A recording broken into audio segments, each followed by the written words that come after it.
Lord, praise the Lord. आइए हम एक नए वचनों में इस समय आगे बढ़ेंगे। सब तैयार है वचन के लिए? सब तैयार है? अपने हाथ को दिखाओ। ओके। कितने लोग 2025 में ये आशा लेकर आए हैं कि हम आशीषित होंगे? कोई आवाज आ रही है? फील हो रहा है हम आशीषित होंगे? लग रहा है आवाज? ओके। सबसे पहला चीज, आशीष कितनों को चाहिए? हाथ उठाओ। जितना हाथ उठाओगे वैसा मिलेगा। बोलो। ठीक है। देखो, जो तुम कर रहे हो ना, प्रभु देख रहा है। बोलो अपने पड़ोसी से, जो तुम कर रहे हो प्रभु देख रहा है। तुम इतना उठा रहे हो उतना ही मिलेगा। इतना उठा रहे हो उतना मिलेगा। आपको पता है आशीष एक जरूरत है। बोलो आशीष एक जरूरत है, और जरूरत जितना है उतना मिलता है। बोलो जरूरत जितना है उतना। अगर तुम्हारी थोड़ी जरूरत है तुम्हें थोड़ा मिलेगा, ज्यादा जरूरत है तो उतना मिलेगा। आमीन। लेकिन पहला लेसन, हम इस साल भर आशीषित होने के लिए क्या दाम चुकाना पड़ेगा और किन चीजों का सामना करना पड़ेगा, इन वचनों को जानेंगे। साल भर हम आशीषित होंगे। हमें लेकिन एक वचन निकालेंगे। सबसे पहले हम निकालेंगे दूसरा कोरिन्थी करास का 6वां अध्याय 17 और 18 वचन। दूसरा कोरिन्थी करास का 6वां अध्याय 17 और 18 वचन पढ़ेंगे प्लीज। इसीलिए प्रभु कहता है कि उनके बीच में से निकलो। क्या बोला है? उनके बीच में से निकलो। आगे। और अलग रहो। और आगे। और अशुद्ध वस्तु को मत छुओ। कोई भी अशुद्ध वस्तुओं को मत छुओ। आगे। तो तुम्हें ग्रहण करूंगा। तब, तो की जगह है तब। उसका मतलब है, प्रभु कहता है यदि कंडीशंस, तुम उन लोगों से अलग हो जाओ। बोलो अलग हो जाओ, अलग रहो। तीसरा है पवित्र जियो। अशुद्ध चीज को मत छुओ, मतलब पवित्र जियो। और तब जाकर मैं तुम्हें ग्रहण करूंगा, मैं तुम्हें स्वीकारूंगा। आगे। और तुम्हारा पिता रहूंगा। और तुम्हारा पिता बनूंगा। और तुम मेरे बेटे और बेटियां होंगे। तुम मेरे बेटे और बेटियां होंगे। आगे। यह सर्वशक्तिमान प्रभु परमेश्वर का वचन है। ये सर्वशक्तिमान प्रभु, ये वचन जुना करार में है, नया करार में है? बोलो नए में है कि जुने में है? जुने में। कोरिन्थी करास का किताब नए चैप्टर में है, नया अध्याय में है। प्रभु ही भला कर सकता है जो बाइबल नहीं पढ़ता। जुना करार से हम बात नहीं कर रहे, हम नए करार का भविष्यवाणी, नए करार की चीजों को देख रहे हैं।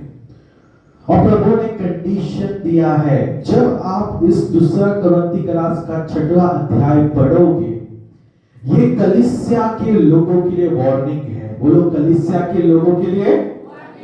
परमेश्वर ने कहा तुम्हें अपवित्र लोगों से, दुनियादारी के लोगों से अलग होना है। क्या बोला है? बोलो अलग होना है।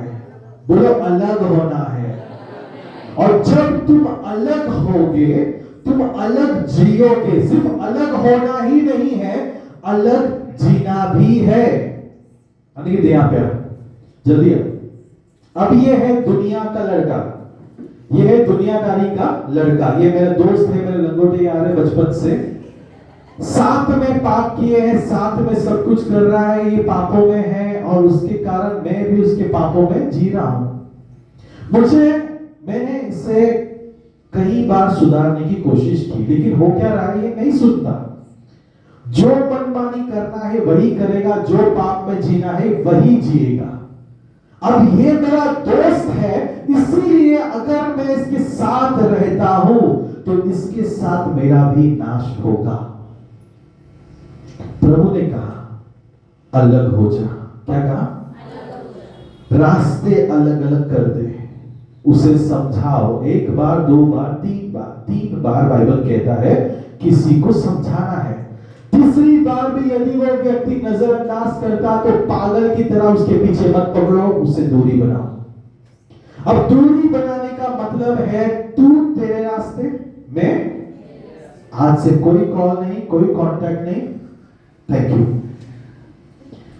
अब मुझे अकेला जीना है। क्या करना है?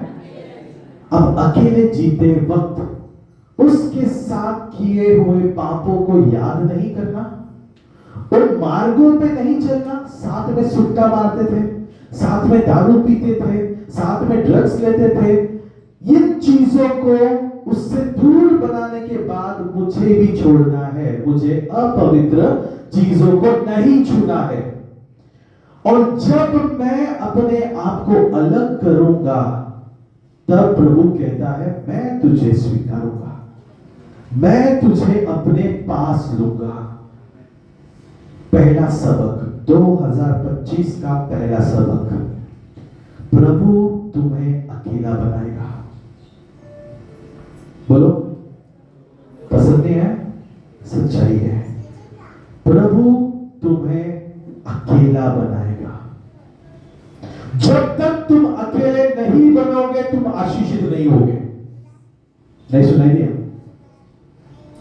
जब तक तुम अकेले नहीं बनोगे तुम आशीषित नहीं होने वाले। जिसको प्रभु अकेला कर रहा है उसको उठाने वाला है। जिसको प्रभु अकेला कर रहा है उसको मस्तक बनाने वाला है। अगर आज तुम्हारे जीवन से लोग चले जा रहे हैं उसको धन्यवाद करो। अगर आज तुम अकेले महसूस कर रहे हो, परिवार होने के बावजूद भी अगर तुम अकेले हो, प्रभु को धन्यवाद करो क्योंकि वो तुम्हें उठा रहा है। जिसको प्रभु चुनता है, बोलो, जिसको प्रभु चुनता है उसको अकेला बनाता है। क्या है? पवित्र आत्मा यहां है। जिसको प्रभु चुनता है उसको अकेला बनाता है। झुंड में कुत्ते आते हैं, शेर, प्रभु तुम्हें शेर बना रहा है। प्रभु तुम्हें शेर बना रहा है। बाइबल भर में हमें कई सारे उदाहरण हैं, कई सारे। और ये लोगों ने अगर अकेला नहीं होते या फिर वो कहते प्रभु मुझसे मत छीन, तो प्रभु कभी उनका इस्तेमाल नहीं कर सकता। सबसे पहला आप उदाहरण देखते हैं अब्राहम का। बोलो, अब्राहम। अब्राहम को परमेश्वर ने कहा अपने पिता को, अपने माता को, अपने पीढ़ी के धन संपत्ति को छोड़। क्या बोला? क्या बोला? अब्राहम की स्टोरी अगर नहीं पता तो आपको शॉर्ट में समझाता हूं। एक दिन अब्राहम अकेला खड़ा था और उस जमाने में मूर्तियों की आराधना की जाती थी। अब एक आवाज आया। बोलो, एक आवाज। अब्राहम ने एक आवाज सुना। अब्राहम पैसे वाला था, उसके डैडी के पास बहुत प्रॉपर्टी, बहुत भेड़ बकरे, बहुत कुछ था, लेकिन अब्राहम के पास बच्चा नहीं था। उससे सभी भगवान के सामने हाथ जोड़कर नमन करके थक गया, कुछ नहीं मिला। अब अब्राहम एक दिन सच्चा परमेश्वर को ढूंढ रहा था, कौन है जो मेरे मुसीबत में मदद करेगा। उसे कोई जवाब नहीं मिला। लेकिन एक दिन अचानक अब्राहम को आवाज आता है। और वो नाम लेकर पुकारता है, अब्राहम तुझे मैं आशीषित करूंगा, तुझे मैं तेरा बेटा दूंगा, लेकिन कंडीशन क्या है? तू अपने पिता से अलग हो, तू तेरे प्रॉपर्टी, तेरा धन संपत्ति जो है, तेरी बीवी सारा जो है, उसको ले और अलग हो। बोलो अलग हो। अब जब अब्राहम को परमेश्वर ने बात किया ना, अब्राहम को प्रभु ने मैप नहीं दिया, प्रभु ने कहा मेरे पीछे आ। क्या बोला? एड्रेस नहीं बताया, किधर जाना है नहीं बताया, अब्राहम को सिर्फ इतना बोला मेरे पीछे आ। अब्राहम ने क्या किया? उस आवाज को सुना, आज्ञा पालन किया, अपने धन संपत्ति को छोड़कर, अपने पिताजी को, अपने भाइयों को छोड़कर वो अकेला एक आवाज के पीछे चलने लगा। हम होते तो हम पागल कहते, अब्राहम आवाज को सुन रहा था। प्रभु जहां जहां बोलता, अब्राहम वहां चलने लगता। और 25 साल लगे। कितने? परमेश्वर ने अब्राहम को बेटा दिया। लेकिन क्या प्रभु ने सिर्फ अब्राहम को बेटा दिया? अब्राहम को आशीषित किया। उसके भेड़ बकरियां, उसके प्रॉपर्टीज को इतना बढ़ा दिया कि अबीमेलेक नाम का राजा डरने लगा। क्यों डरने लगा? ये लोग फैलते जा रहे हैं, बढ़ते जा रहे हैं, इनका खुदा इन्हें आशीषित करता जा रहा है। ऐसा ना हो कि एक दिन ये इतने बढ़ जाए कि हम पर युद्ध करे और हमको मार दे। बोलो तुम्हारी आशीष डर पैदा करेगा। नहीं समझ में? तुम्हारी आशीष दुश्मनों के दिल में डर पैदा करेगा।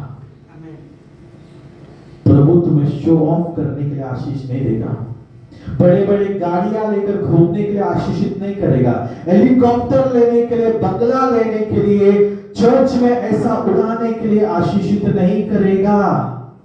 प्रभु तुम्हें आशीषित करेगा ताकि उसका नाम ऊंचा हो।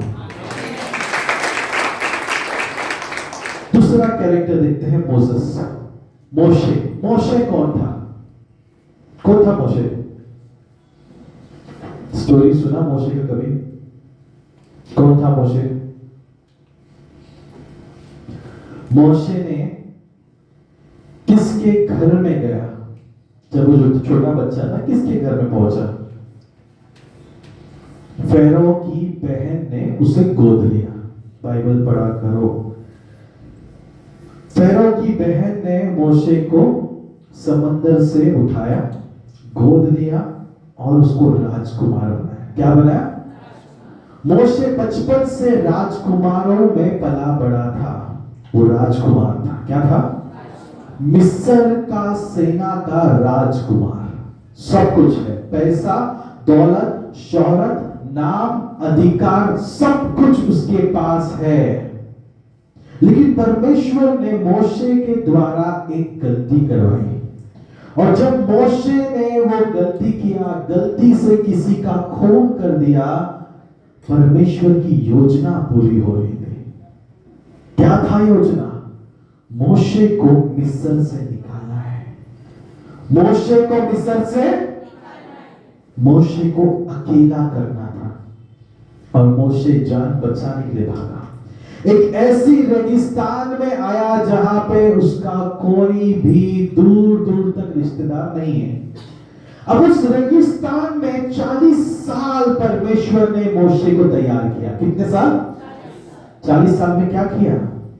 मोशे भेड़ बकरी चराता था। क्या करता था?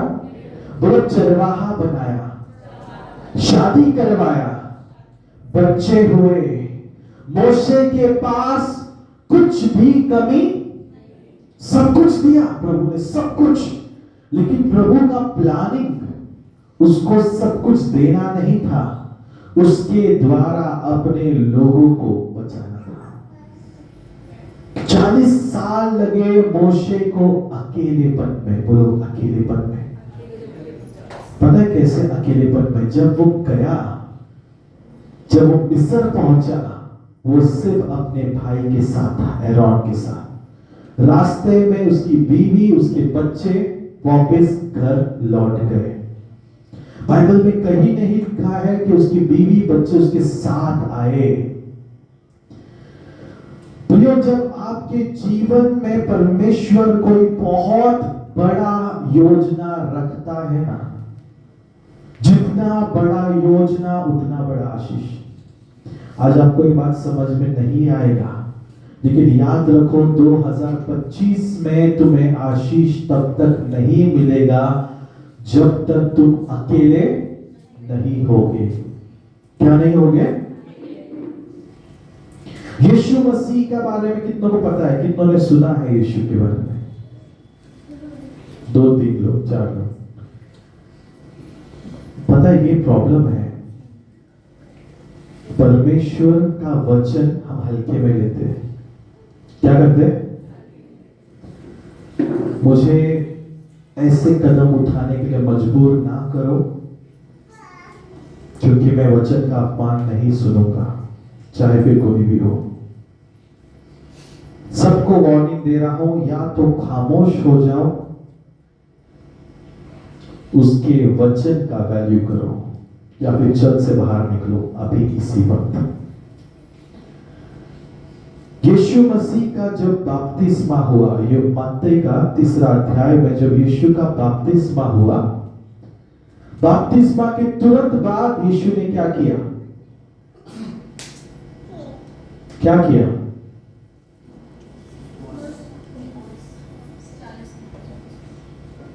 क्या किया? यीशु मसीह ने बपतिस्मा के तुरंत बाद क्या किया?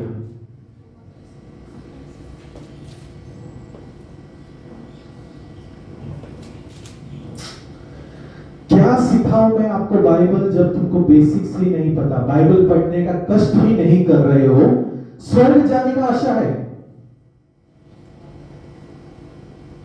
श्रापित होने वाले हो। याद रखना, हम आशीष के बारे में पढ़ रहे हैं, और हम अगर बाइबल नहीं पढ़े तो तुम्हें कैसे आशीष मिलेगा?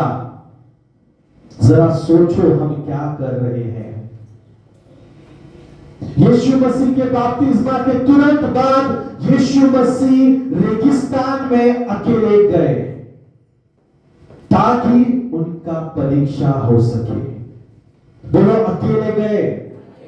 पवित्र आत्मा साथ में था? नहीं था। वचन में क्या लिखा है कि स्वर्गदूतों ने आखिर में आकर यीशु मसीह की सेवा की, मतलब यीशु मसीह अकेले थे उस रेगिस्तान में 40 दिन 40 रात से भी ज्यादा। क्योंकि वचन में क्या लिखा है? जब 40 दिन 40 रात पूरे हुए, तब शैतान आया परीक्षा लेने के लिए। अगर आप अकेले नहीं रहना पसंद करते, आप कभी जिंदगी में आशीषित नहीं होंगे। आशीष का कारण क्या है? आशीष का कारण है बांटना, दूसरों की मदद करना। तुम्हारा आशीष प्रभु के लिए इस्तेमाल होगा, तुम्हारी ताकत प्रभु के लिए महिमा लाएगा, तुम्हारा सामर्थ परमेश्वर के लिए काम करेगा, तब जाकर वो तुम्हें आशीषित करेगा। ठीक है, मत बजाओ ताली, पहले समझ के लो। अगर तुम अकेला नहीं रहना चाहते, प्रभु तुम्हें आशीषित नहीं करना चाहता। जो भी लोग तुम्हारे जीवन में काटे हैं, बोलो, उसको निकालेगा। क्या करेगा? कांटे निकालेगा। अब कांटे निकलने के बाद क्या होता है? खून निकलेगा और दर्द होगा। क्या होगा? क्या तुम दर्द के लिए तैयार हो? बहुत आसान है यस बोलना, लेकिन जिस दिन तुम दर्द का सामना करोगे ना, पहले मुंह से गाली निकलेगा उसके लिए, तू झूठा है, प्रभु है ही नहीं। हम बाबाओं के पास भागेंगे, फकीरों के पास भागेंगे, क्योंकि यीशु जवाब नहीं दे रहा। यीशु जवाब देता है, तुम्हें सुनाई नहीं देता। तुम्हें एक छोटा सा उदाहरण से मैं आपको समझाऊं। कोई भी एक जन सामने आओ, कोई भी एक जन। अनिकेत आ जाएंगे, 6 डालो एक जल्दी आगे। एक 6 सामने बिठा उसको, उल्टा घूम जाना, बैठ बैठ जाना, हेडफोन लगा दो उसको। ट्रांस का गाना लगा, अच्छा जोर से फुल वॉल्यूम में।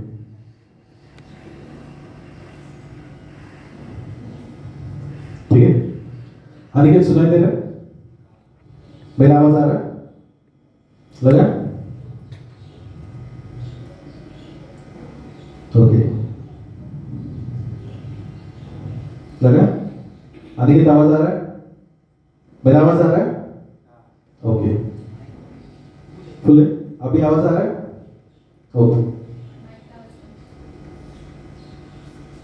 अनिकेत, यीशु तेरे से प्यार करता है। अनिकेत, तू यीशु का बेटा है। अनिकेत, तू स्वर्ग जाएगा। आमीन। फिर से बोलता हूं, अनिकेत, यीशु तेरे से प्यार करता है। अनिकेत, तू यीशु का बेटा है। अनिकेत, तू स्वर्ग जाएगा। आमीन। एक आखिरी बार बोल, अनिकेत, यीशु तेरे से प्यार करता है। अनिकेत, यीशु तू स्वर्ग जाएगा। और क्या तीसरा चलता, तू स्वर्ग जाएगा। और क्या था? तू यीशु का बेटा है। ठीक है, हो गया? सबको समझ में आया? अभी निकाल दो, अभी निकाल दो उसका हेडफोन। खड़ा हो जाइए। मैंने तो 3 चीज बोला, सुनाई दिया? कुछ भी नहीं, थोड़ा भी नहीं। मेरा आवाज आया? क्या आया था आवाज? बस अनिकेत आया। ठीक है, सिर्फ अनिकेत, उसके अलावा और कुछ भी नहीं आया। ठीक है, गुड, जा बैठ जा। अब ध्यान से सुनो, ये एक्सपेरिमेंट में हमने क्या सीखा?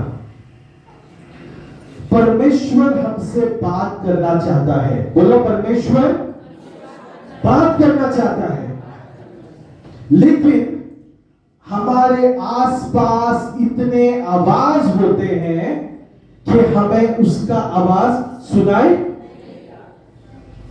जब मैंने अनिकेत को हेडफोन लगाया और म्यूजिक नहीं बज रहा था, वो मुझे सुन पा रहा था। लेकिन जब दुनिया के म्यूजिक बजने लगे, उसको मेरी आवाज नहीं सुनाई दी। मैंने एक बार नहीं, लेकिन 3 बार चिल्ला चिल्ला कर उसको आवाज दिया, लेकिन वो सुन नहीं पा रहा था। उसे सिर्फ अनिकेत अनिकेत और अनिकेत आवाज आया। प्रभु की वाणी नहीं सुन पाया। हमारे साथ यही होता है। प्रभु हमें अकेला करने का कारण ही है ताकि हम उसको सुन सके। हमारे जीवनों में ऐसे जहरीले लोग होते हैं जो हमें हमेशा नकारात्मक चीजें बोलते हैं। हमारे आसपास इतने डिस्ट्रैक्शन होते हैं कि हम प्रभु को समय नहीं दे पाते। कोई काम में बिजी है, सुबह से लेकर रात तक काम कर रहा है, गधा मजदूरी कर रहा है, दिन और रात मेहनत कर रहा है, लेकिन वो भूल जाता है कि उसका मेहनत व्यर्थ है यदि खुदावन आशीषित ना करे। खुदावन से दूर होकर हमारे कोई भी काम कभी फल नहीं दे सकते। बिना उसकी वाणी को सुने मैं मस्तक नहीं बन सकता, क्योंकि मैं अपने कानों को फालतू की चीजों में अटकाए पड़ा। यह शोर तुम्हें प्रभु से दूर लेकर जाता है। जब मोशे परमेश्वर में नहीं था, जब मोशे वहां का एक राजकुमार था, उसके आसपास अमीरी का शोर था। उसके आसपास सेनाओं की आवाज थी, उसके आसपास बड़े बड़े भगवानों का आराधना होता था, लेकिन मोशे के दिल में एक तड़प था सच्चा प्रभु को जानने का। और परमेश्वर ने इस भूख, इस प्यास को सुना और मोशे को अलग किया। क्या किया? अगर मोशे 40 दिन 40 रात तक उस पहाड़ पर नहीं जाता तो वो 10 आज्ञा नहीं पाता। वो 40 साल तक अगर मोशे रेगिस्तानों में नहीं रहता, वो वाणी को नहीं सुन पाता था। सोचो बस एक बात, जैसे ही मोशे उस जलती हुई झाड़ी के सामने आया, उसने उस झाड़ को देखा और जब आवाज आया, प्रभु ने कहा तू पवित्र स्थान में खड़ा है, मोशे डरा नहीं। क्या वो डरा? कहीं भी नहीं लिखा है वो डरा। उसने आज्ञा का पालन किया। चप्पल निकाले। हम होते तो भूत भूत बोलकर, उस पहाड़ पे भूत है पास्टर, भटकने वाली आत्मा है, बातें करती है झाड़ों में से। इंडिया में यही है, पीपल के झाड़ में क्या है? भूत। मान लो किसी दिन आप पीपल के झाड़ के पास जा रहे हो और परमेश्वर वहां पे आता है, बोलता है रुक, मेरे को बात करना है। हालत क्या होगा? दूसरा दिन पास्टर, चलो पास्टर वहां पे भूत है। परमेश्वर बोलेगा अरे मुझे बात तो करने दे।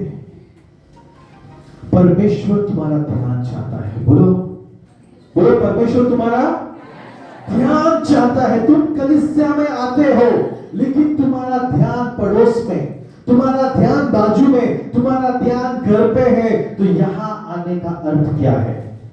कुछ नहीं। यदि तुम्हें परमेश्वर में आशीषित होना है, अलग होने की तैयारी रखो। जो कुछ भी वो छीनेगा ना तुमसे, जो कुछ भी देने की तैयारी रखो, चाहे दर्द कितना हो, चाहे दुख कितना हो, चाहे तकलीफ कितना हो, देने की तैयारी रखो। प्रभु तुम्हारा समय चाहता है। क्या चाहता है? हम सुबह उठते हैं, घर के काम पहला, घर के लोगों का काम पहला, उनके डब्बे नाश्ते सब देकर भेज देंगे और बोलेंगे पास्टर मैं अकेले में आराधना करती हूँ, अकेले में मैं प्रार्थना करती हूँ। पता है क्या प्रार्थना करते हो? खराटे मारते हो। प्रार्थना के नाम पे सोना, ये प्रार्थना नहीं है। परमेश्वर को प्रथम फल दो, सबसे पहला चीज। अगर तुम नहीं देना चाहते ना, प्रभु को निकालना आता है। प्रभु को खुद से दो, वरना जब वो लेगा ना, बहुत दर्द होगा। क्या होगा? जो भी चीज तुम्हारा समय खा रहा है, यदि तुम मोबाइल में दिन भर बैठे रहते हो, नाश होने वाला है इसका। मैं अभी भविष्यवाणी देता हूं। तुम्हारा मोबाइल ऐसा बर्बाद होगा, वो रिपेयर के बाहर चला जाएगा। और गुड न्यूज क्या है? प्रभु तुम्हारे जेब के पैसे भी सुखा देगा कि तुम मोबाइल नहीं खरीद सको। क्यों? क्यों? क्योंकि तुम्हारा परमेश्वर ये बन गया था। क्या बन गया था? एक नया ट्रेंड चालू है, जहां पे लोग है ना, मोबाइल में वीडियोस देखकर ज्ञान बढ़ा रहे हैं। क्या कर रहे हैं? अच्छी बात है, लेकिन हर चीज का एक लिमिट होता है। क्या होता है? मैं अगर कंटिन्यू मोबाइल में वचन देखूं, तो इसका यह मतलब नहीं कि मैं उसके साथ जुड़ा हूं। इसका यह मतलब नहीं कि मैं उसको टाइम दे रहा हूं। उसको तुम्हारे मोबाइल में वचन देखना नहीं, तुम्हें अकेले में साथ में बिठाना है। वो चाहता है कि तुम एकांत में बैठो और कहो प्रभु मैं यहां हूं, मुझसे बातें कर। हम ये मोबाइल लेकर बैठते हैं आराधना के लिए, हम मोबाइल लेके बैठते हैं प्रार्थना के लिए, हम घंटे घंटे बिता देंगे और हम सोचते हैं कि हमने प्रभु में समय बिताया। ये गलत फहमी है। प्रभु तुम्हें अकेला करेगा। क्या करेगा? और यदि आज, ध्यान से सुनो, यदि आज आप में से कोई इस अकेलेपन का सामना कर रहा है ना, तुम्हारे चारों ओर तुम्हारा परिवार है, तुम्हारा घराना है, तुम्हारे लोग हैं, और फिर भी यदि तुम्हें अकेलापन महसूस होता है ना, उसको धन्यवाद करो कि उसने तुम्हें चुना है। योसेफ, छोटा जवान लड़का, 12 साल की उम्र में, 13 साल की उम्र, जो भी है, वो जवान था जब उसके भाइयों ने उसे बेच दिया। क्या किया? बेच दिया, गुलामी में बेच दिया। परमेश्वर ने उसे बेचने से पहले एक भविष्यवाणी दी। क्या भविष्यवाणी था? कि वो मस्तक बनेगा, अपने सभी भाइयों पर वो राज करेगा, अपने पूरे खानदान का अधिकारी बनेगा। यह भविष्यवाणी प्रभु ने 2 बार योसेफ को दिया। लेकिन याद रखो, भविष्यवाणी पूरा होने का तरीका तुम्हें पसंद नहीं आएगा। क्या नहीं आएगा? अगर परमेश्वर ने योसेफ को बोला होता, देख बेटा, मैं तुझे मस्तक बनाऊंगा, मैं तुझे अधिकारी बनाऊंगा, लेकिन तुझे इतने इतने साल जेल में रहना पड़ेगा। अगर ये बात प्रभु ने योसेफ को बोला होता तो योसेफ का जवाब क्या होता? नमस्कार, थैंक यू, आप आगे जा सकते हो, किसी और को देख लो, मैं नहीं झेलूंगा। जिसको भी प्रभु ने भविष्यवाणी दी ना, कभी उनका जीवन आसान नहीं रहा है, कभी नहीं। क्योंकि परमेश्वर तुम्हें गवाही बनाना चाहता है। जितने दुख और तकलीफों से तुम गुजरोगे और गुजरते समय जितना तुम झेलोगे ना, उतना तुम्हारा दाम बढ़ता जाएगा, उतना तुम पवित्र बनते जाओगे और उतना परमेश्वर के लिए तैयार होगे। योसेफ को गुलामी में बेचा, उसके भाइयों ने धोखा दिया। क्या बोलो? धोखा दिया। उसके मालिक ने उसे जेल में फेंक दिया, गलत इल्जाम लगा के जेल में डाल दिया। योसेफ का जेल जाना एक योजना थी। बोलो, अगर योसेफ जेल में नहीं जाता तो क्या वहां पर जो 2 व्यक्ति आए थे राजा की ओर से, एक था जो राजा को प्याला देता था, पानी पिलाता था, राजा का खास सेवक, और दूसरा कौन था? राजा का बेकर, क्या बोलते उसको, पाव बनाने वाला, बावर्ची, शेफ। एक था शेफ और एक था प्याला देने वाला, वेटर था। अब इन दोनों को अगर जेल में नहीं आते और उनका मुलाकात योसेफ से नहीं होता और इनको सपना जेल में नहीं आता और उस जेल का सपने का अगर योसेफ जवाब नहीं देता, तो राजा को कैसा पता चलता कि जेल में एक व्यक्ति है जो सपनों का अर्थ बताता है? पता है क्या है? तुम्हारे सबसे बुरे दिन में, बोलो, तुम्हारे सबसे बुरे दिन में, बोलो, तुम्हारा असली रूप निकलता है। किसके लिए बोल रहा हूं मुझे नहीं पता ये वचन, लेकिन यहां पे कोई एक है जो वचन लेकर जाएगा। तुम्हारे सबसे बुरे दिनों में तुम्हारा असली रूप निखरेगा, तुम असली बाहर निकलोगे। तुम सब झूठे हो, पता है, तुम सब झूठे हो। क्यों झूठे हो? आज तक तुम भक्ति में नहीं गए, इसलिए आज भी तुम्हारे अंदर खामियां हैं, तुम्हारे अंदर तकलीफें हैं, तुम्हारे अंदर दुनिया की चीजें हैं। लेकिन प्रभु जितना तुम्हें भट्टी में तपाएगा, उतना तुम खरे बनते जाओगे, उतना तुम सच्चे बनते जाओगे। और एक ऐसा दिन आएगा जब तुम्हारे अंदर धोखेपना का एक कतरा भी नहीं रहेगा। तुम्हें देखकर लोग प्रभु को महिमा देंगे।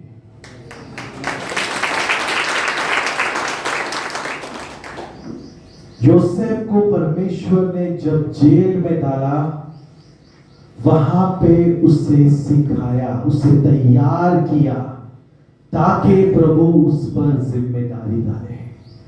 प्रभु को मिस्र को नहीं बचाना था, परमेश्वर को अपने लोगों को, यहूदियों को बचाना था। इसलिए योसेफ को आगे भेजा। क्या किया? योसेफ को आगे भेजा। और योसेफ जब वहां पर सामर्थ को पा चुका, वो प्राइम मिनिस्टर बना। क्या बना? वचन क्या कहता है? तुम मस्तक बनोगे। क्या बनोगे?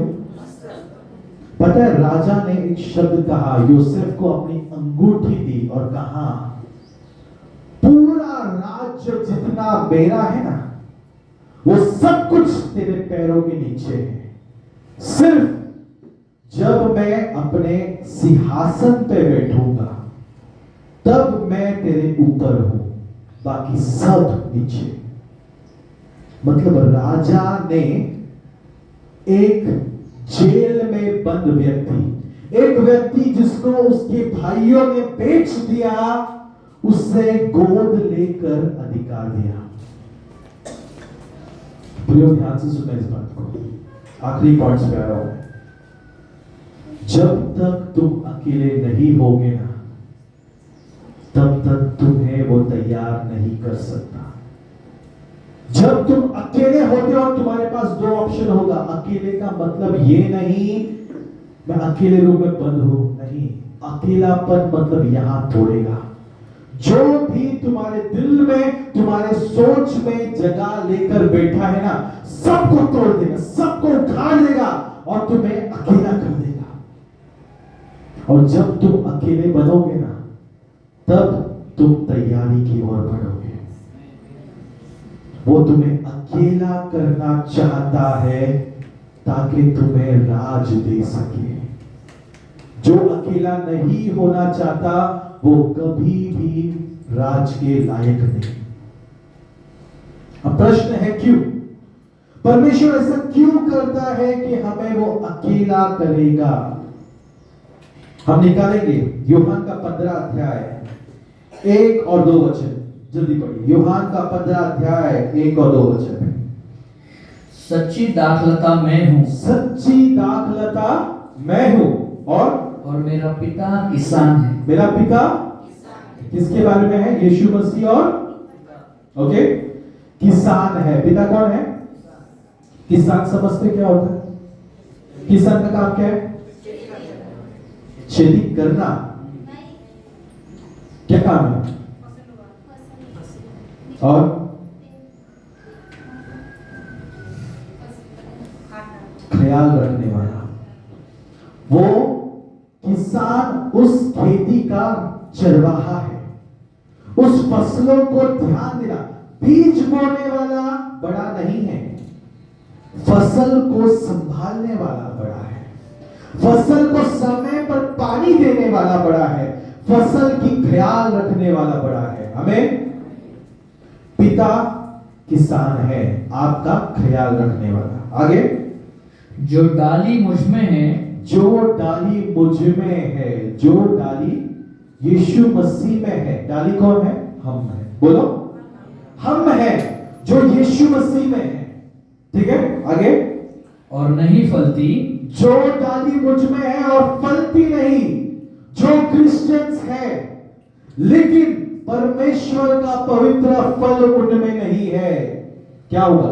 उसे वह काट डालता है। क्या करता है? ये वचन है ना, अन्य जाति के बारे में है ही नहीं। लोग कहते हैं अन्य जाति के बारे में, बिल्कुल नहीं। वचन में लिखा है जो डाली मुझ में है, यानी यीशु को मानने वाले लोग, क्रिस्ती लोग। अगर हम यीशु को मानते ही नहीं तो हम कैसे उस पेड़ की डाली बन सकते हैं? नहीं ना। तो ये ऐसे क्रिस्ती है जज जाते हैं, जो प्रार्थनाएं करते हैं, लेकिन उनके अंदर पवित्र आत्मा का फल नहीं है। क्या नहीं है? पवित्र आत्मा का कितना फल है? Very good. कभी सिखाऊंगा 9 फल क्या है। जिनके पास पवित्र आत्मा के फल नहीं, उनका नाश करेगा। क्या करेगा? क्या लिखा है? उसे काटेगा। बोलो, काटना कैसा होता मालूम है? कभी झाड़ काटा है क्या तुमने? ऐसा बता रहे, कभी देखा ही नहीं जिंदगी। देखा रहेगा ना, आजू बाजू में झाड़ काटते हो, एक ऐसे काटे कट जाता, कैसे काटते उसको? मारता रहता है जब तक टुकड़े ना हो उसके। समझा? प्रभु कैसा काटेगा? आसान मौत नहीं देगा, तड़पा के काटेगा। कैसे? तड़पा के। जो डाली फल नहीं देता, उससे प्रभु काटेगा, दर्द होगा। आगे, और जो फलती है, जो फल देती है, वो उसे वह छांटता है ताकि और फले। अभी मजा देखो। जो फल दे रही है, जो डाली फल दे रही है, उससे भी छांट रहा है। पता है उसका मतलब क्या होता है? छांटने का मतलब पता है क्या?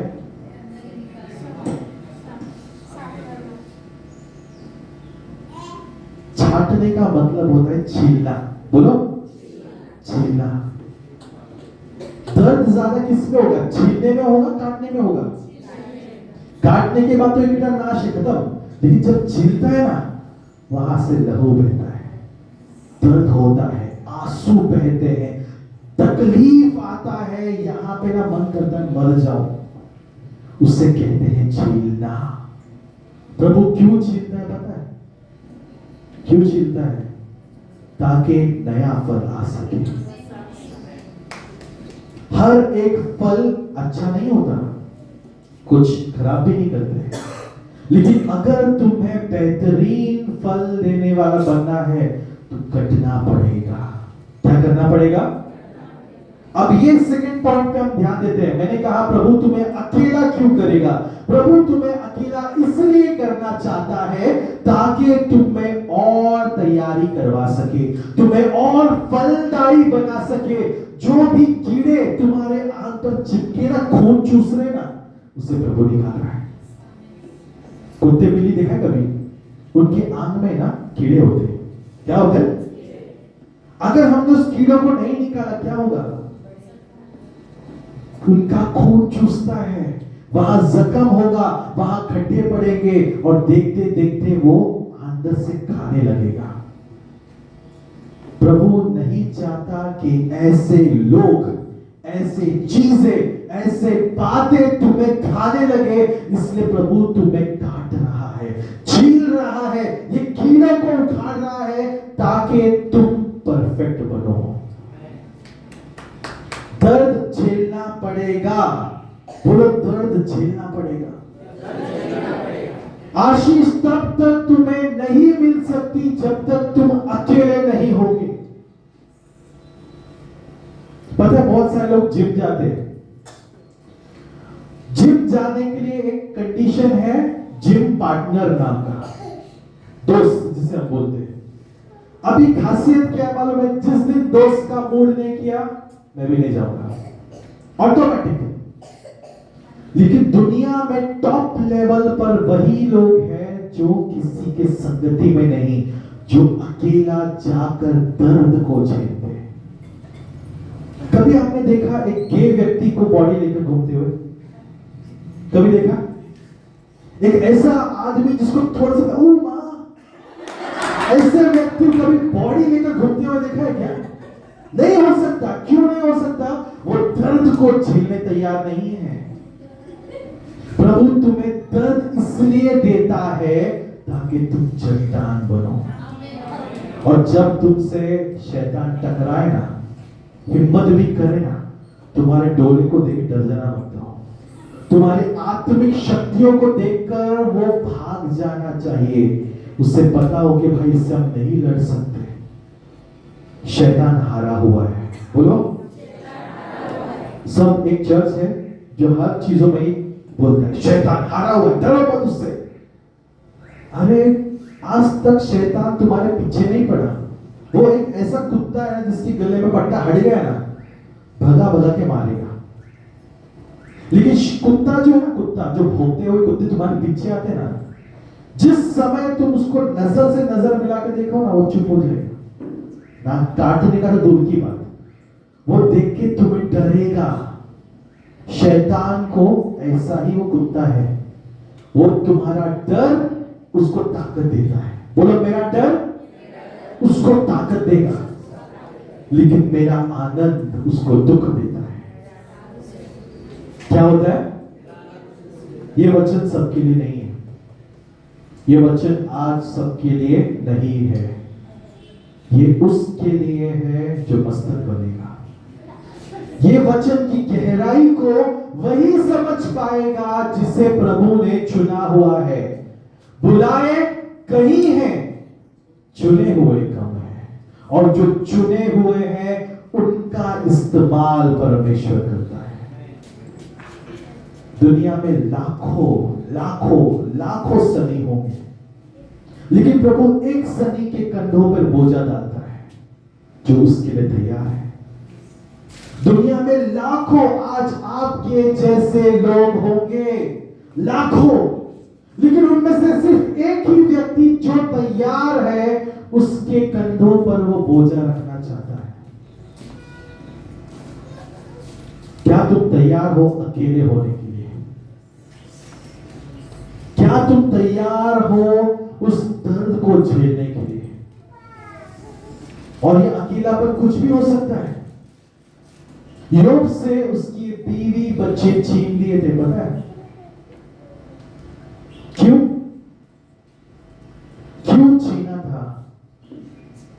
ताकि योग को एकांत में ले जाकर उसकी ताकत शैतान को दिखाना था। क्या करना था? सोचो, योग तो इतना तैयार व्यक्ति था, लेकिन शैतान ने चैलेंज किया था पिता को। क्या था चैलेंज? तूने आशीषित किया, वो तो तेरी महिमा करेगा। पिता ने बोला अच्छा अब देख, आशीष छीन लिया, ताकत छीन लिया, बीवी बच्चे छीन ले, शरीर का आरोग्य छीन लिया, अब बता। और जब योग अंत तक टिका रहा, बोलो अंत तक टिका रहा, दुगना मिला। जो पहले से करोड़पति था, जब उससे दुगना मिलेगा क्या होगा? और एक आखिरी चीज बताए खत्म करना चाहता हूं। दो प्रकार के आशीष है। एक, मैं मेरे मेहनत से क्रिएट करता हूं, मैं अपने ताकत से क्रिएट करूंगा। मैं काम पे जाऊंगा 9 से 5, काम करूंगा तो सैलरी मिलेगा कि नहीं? इसमें प्रभु की महिमा क्या है? क्या है महिमा? शरीर में ताकत दिया बस, लेकिन मेहनत तो मैं ही कर रहा हूं। और दूसरा होता है अनएक्सपेक्टेड ब्लेसिंग, एक ऐसा आशीष जो तुम आशा नहीं कर रहे हो, लेकिन तुम्हारे झोली में भेजा जा रहा है। अब्राहम की बीवी को जैसे ही राजा ने अपने कब्जे में लिया, पता क्या किया? पहला चीज, राजा ने 1/3 भेड़ बकरियां जो उसके पास थे ना, अब्राहम को गिफ्ट दिया। क्या किया? और मैं किस राजा की बात कर रहा हूं? कीड़े मकोड़े नहीं, फेरो। उस टाइम पे वो अमेरिका था दुनिया का। वैसे व्यक्ति ने अपने धन संपत्ति का 1/3 दे दिया तोहफा। और जब उसको पता चला कि मैंने गलती कर दी, ये तो उसकी बीवी है, सारा को पूरे मान सम्मान के साथ, बोलो मान सम्मान के साथ रिटर्न किया। हाथ भी नहीं लगा उसको, मान सम्मान के साथ रिटर्न भी किया। और अब्राहम को ये नहीं बोला मेरा ऑफिस दे, अब्राहम को बोला भाई लेकर निकल, तूने अगर कुछ और छुआ है ना मेरे पूरे राज्य में, वो भी तेरा हो गया, लेके जा। समझ गया ना आपको? जिसको अब्राहम ने हुआ वो उसको दे दिया गया। ये है प्रभु की ताकत।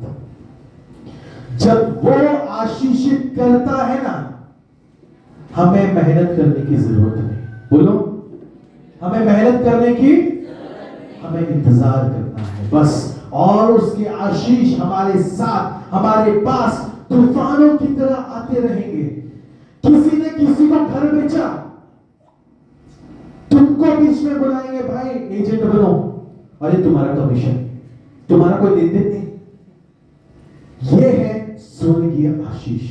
क्या है? किसी को गाड़ी खरीदना है, किसी ने किसी से गाड़ी खरीदा, तुम्हारे रिश्ते में कोई निकला, तुमने करके दिया, सामने वाला बोला ले भाई मेरे तरफ से तेरे को आशीष। ये है वो आशीष जो बिना मांगे अनएक्सपेक्टेड आने लगता है, और ये खुदावन की ओर से होता है। आमीन। प्रभु आपको इस प्रकार की आशीष देना चाहता है। क्या देना चाहता है? तैयारी करो। लेकिन फिर से आशीष पाके करोगे क्या? पहले अपना सोच क्लियर कर लो। प्रभु एक क्वेश्चन आप सबको पूछने वाला है। हम सब आशीष मांग रहे हैं, सभी लोग। प्रभु का क्वेश्चन है, क्यों दूं? जवाब क्या है आपके पास? बोलो।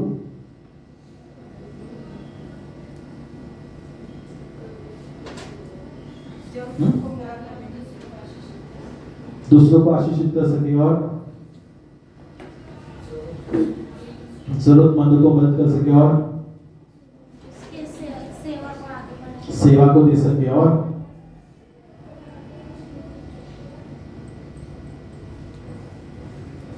हमें फ्री करने के लिए, मतलब वो बोझे से फ्री करने के लिए और आगे बढ़ने के लिए। देखो, सबने बहुत कुछ चीजें बोली, ठीक है। एक उदाहरण पे आते हैं, छोटा उदाहरण। आज रात को आपने एक लॉटरी टिकट खरीदा, कल सुबह पेपर में आपका टिकट 1 करोड़ जीत गया, ठीक है, 1 करोड़ जीत गया। अब ये 1 करोड़ में से क्या होगा? क्या होगा? दूसरों की मदद करेंगे पास्टर। कितना कितना? हाँ, सेवकाई में देंगे पास्टर। कितना कितना? 10% भी देके दिखाओ। 1 करोड़ में 10% कितना होता है? तब आपको याद आएगा, वचन कहता है पास्टर खुशी से दो। क्या दो? मेरा खुशी 10,000 में पास्टर, सेवकाई को देना है। प्रभु सुन रहा है, सेवकाई को देना, ठीक है। और क्या था? जरूरतमंद को देंगे। कितना देंगे? कितना देंगे? बोलो। सिस्टर ने बोला कर्जों से मुक्त होना है, प्रभु इसके लिए आमीन बोलेगा। क्यों? वो चाहता है कि तुम बोझे से बाहर निकलो। दे दो, जिसको देना है दे दो, निपट जाओ, आजाद हो जाओ। ये चमत्कार है, ठीक है। लेकिन देखो, अब चीजें कितनी बदल गई। जब तुम्हारे पास बड़ा पैसा है, ये चीजें बहुत छोटी छोटी हो जाते हैं।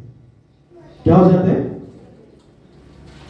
10,000 में से 1,000 देना आसान है क्या? 10 लाख में से 1 लाख देना आसान है?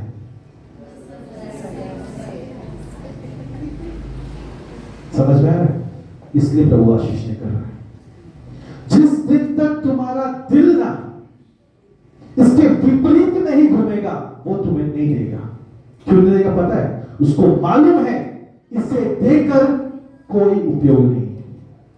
ये खाएगा पिएगा, अपने चीजों पर, अपने जिंदगी पर उड़ाएगा, और परमेश्वर कभी ऐसे लोगों को आशीषित नहीं करता।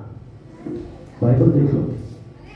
जब पेत्र का नाव भर चुका था और उसके पास रखने के लिए जगह नहीं था, उसका नाव डूब रहा था, पेत्र ने ऐसा नहीं देखा और बोला देखो मेरे दोस्त, मेरा नाव भर गया, देखो कितना दिया। पेत्र ने आवाज लगा, भाई नाव लेकर आ, डूब रहा है, नाव लेकर आ। उनका नाव भी भरा। पेत्र ने बांटा। बोलो, पेत्र ने पेतर चाहता ना एक चीज और कर सकता था, मालूम है क्या? जाली को पकड़कर नाव में बांधकर खींच के किनारे लेके आता। क्या कर सकता था क्या इसके पास ऑप्शन? नाव तो बना हुआ है, लेकिन जाली में जितना है वो तो पेतरा का है, दोस्तों का तो नहीं था। समझ में आ रहा है?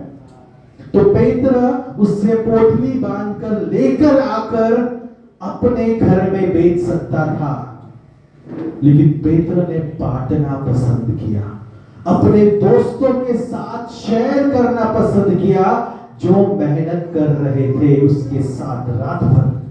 और जब पेतरा ने दिया ना, उनके पास इतना मिला कि कमी नहीं पड़ी। ये है स्वर्गीय सोच। प्रभु तुम्हें क्यों देगा? ताकि उसका राज बढ़ना है, उसके कामों को बढ़ाना है। तो हमें कलीसिया में थोड़ा नहीं, बड़ा देने का मन रखने का है, क्योंकि जितना बड़ा आप देना चाहते हो उससे अधिक वो तुम्हें देना चाहता है।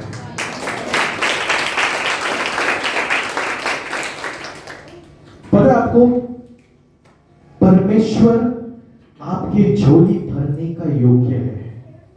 वो चाहता है कि तुम आशीषित हो, वो चाहता है कि तुम आगे बढ़ो, लेकिन प्रॉब्लम है तुम्हारा मन। जो देना हमको आशीष चाहिए। मेरे जेब भर जाए प्रभु, भर भर के दबा दबा के देगा। तेरा वचन कहता है, जरूर वचन कहता है, लेकिन उस वचन के पहले भी कुछ कहा गया है। क्या कहा गया है? लूक का 6वां अध्याय 33 वचन 38 वचन क्या कहता है? पढ़ो एक बार, लूक 6:38, जल्दी पढ़ो, खत्म करेंगे। लूक 6:38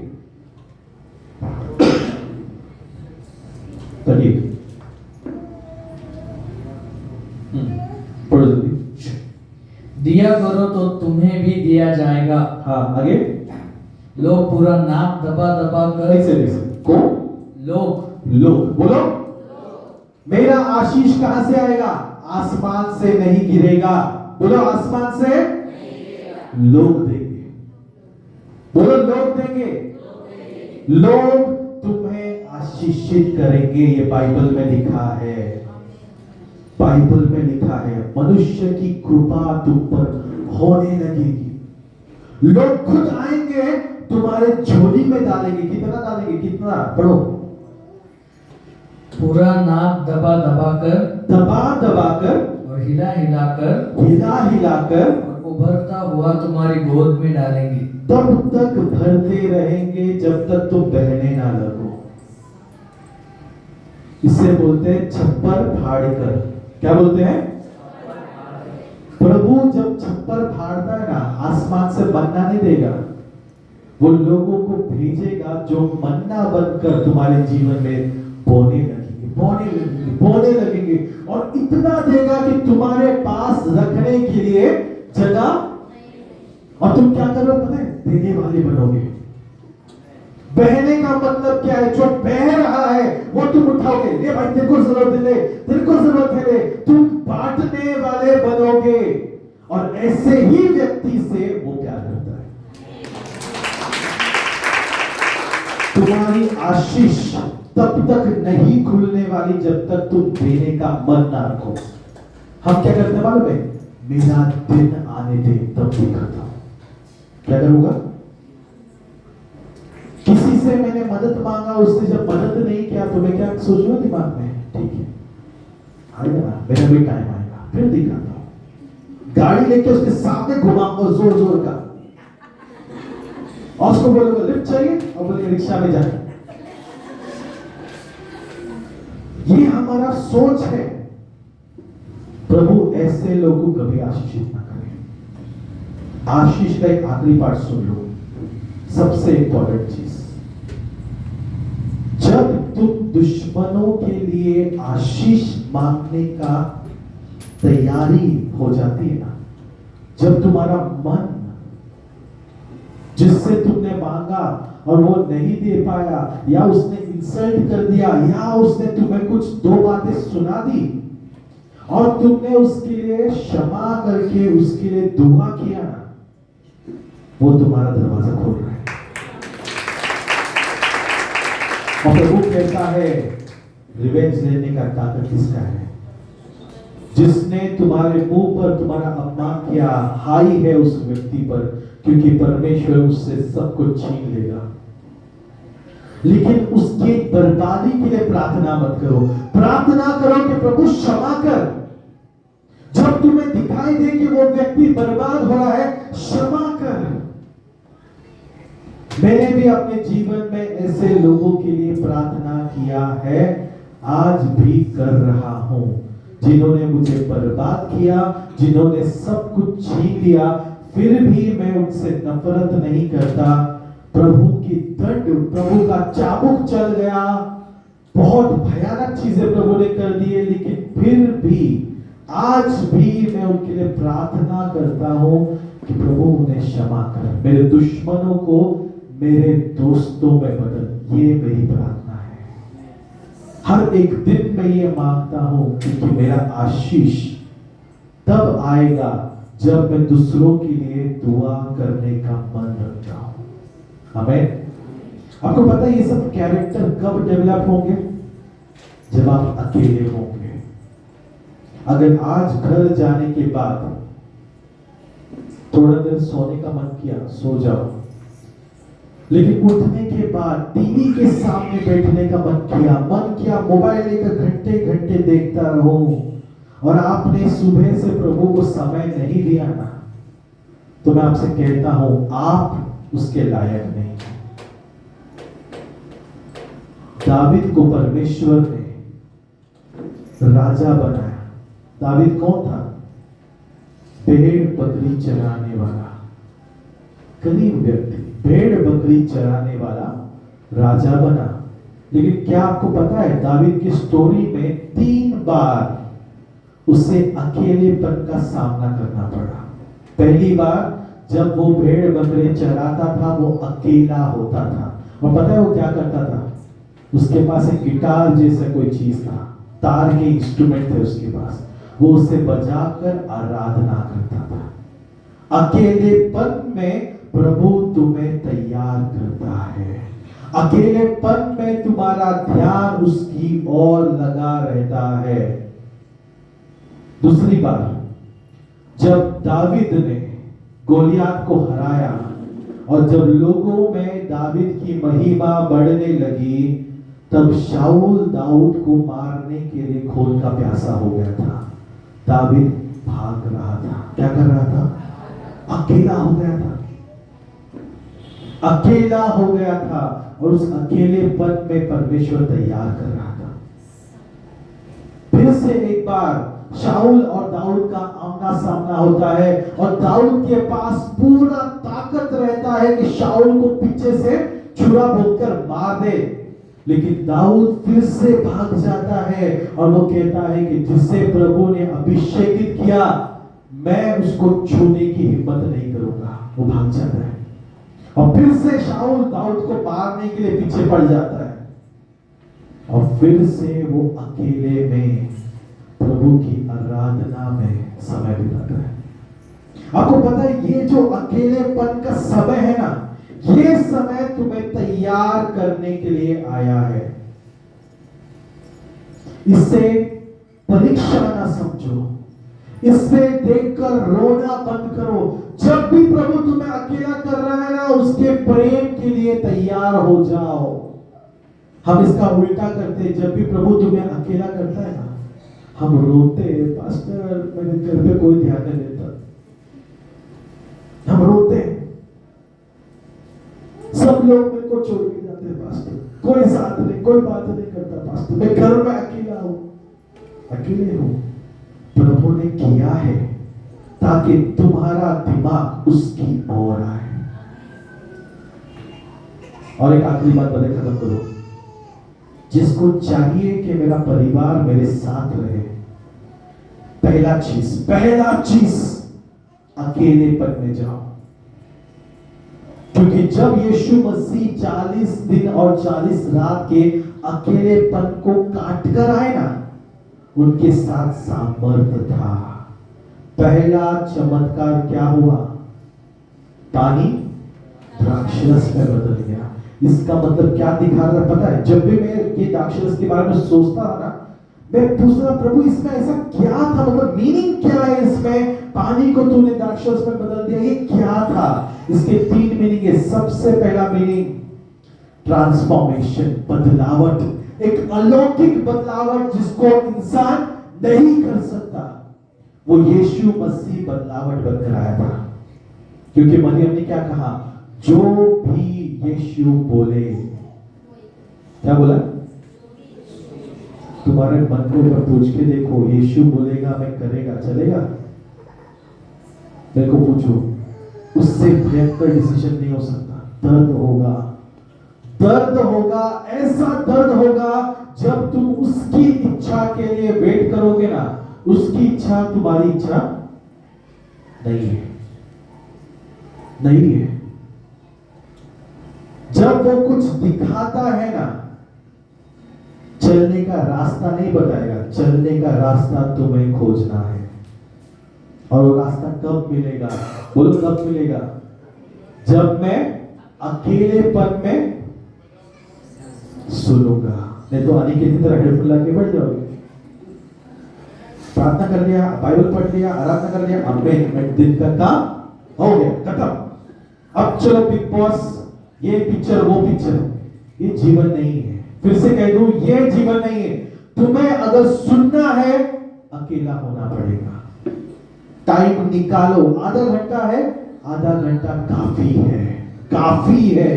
क्योंकि पता है दुनिया में, पूरे दुनिया में गिने चुने लोग हैं जो उसको टाइम देते हैं सुनने के लिए। प्रभु को बहुत कुछ बोलना है, लेकिन सुनने वाला कोई नहीं है, इसलिए वो चुप है।